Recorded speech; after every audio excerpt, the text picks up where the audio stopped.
मौजूद है जहां पे करमपुर सिविल हॉस्पिटल में छठा फ्री आंखों का कैंप लगाया गया है। यहाँ पे आउट ऑफ सिटी से काफ़ी डॉक्टर्स आए हुए हैं जो कि गरीबों का चेकअप कर रहे हैं आंखों का, और चश्मे दवाइयाँ वगैरह दे रहे हैं। आइए हम डॉक्टरों से भी बात करते हैं इन हवाले से कि इन लोगों का इस हवाले से क्या कहना है। पहले तो रोज दिल का आपका बहुत शुक्रिया कि आप इस बात को कवरेज देने के लिए हमारे पास आए। उसके बाद ये कि ये मुतवातिर साल छठा साल है हमारा यहाँ पे मेट्रो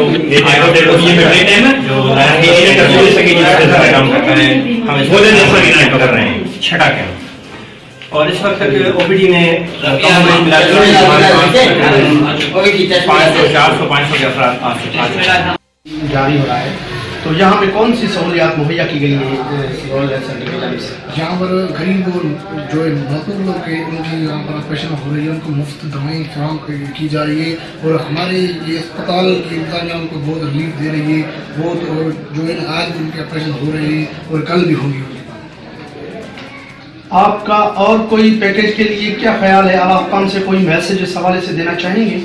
और आला हुक्काम से यही एक मैसेज है कि वो हमें इस हॉस्पिटल में जो है ना दवाइयाँ मुहैया की जाए, और सहूलत है जो डॉक्टर इंजेक्शन है जहाँ पर कमी है वो दी जाए डॉक्टर इंजेक्शन। अपने डॉक्टरों की बातें सुनिए। लोगों का कहना है कि यहाँ पे हमने ये छठी बार आँखों का कैंप लगाया हुआ है। यहाँ पे मुख्तलिफ मरीज आते हैं जिनका हम कैंप लगाता है। ये कैंप हिंदू कम्युनिटी की जानिब से उनके मुर्शिद की तरफ से लगाया जाता है। ये 2 रोज़ा जारी रहता है, और जहाँ पे मुफ्त दवाई, आँखों के चश्मे दिए जाते हैं और ऑपरेशन भी किए जाते हैं। कैमरामैन काशिफ के साथ सिंगार अली, राष्ट्रीय न्यूज़, करम।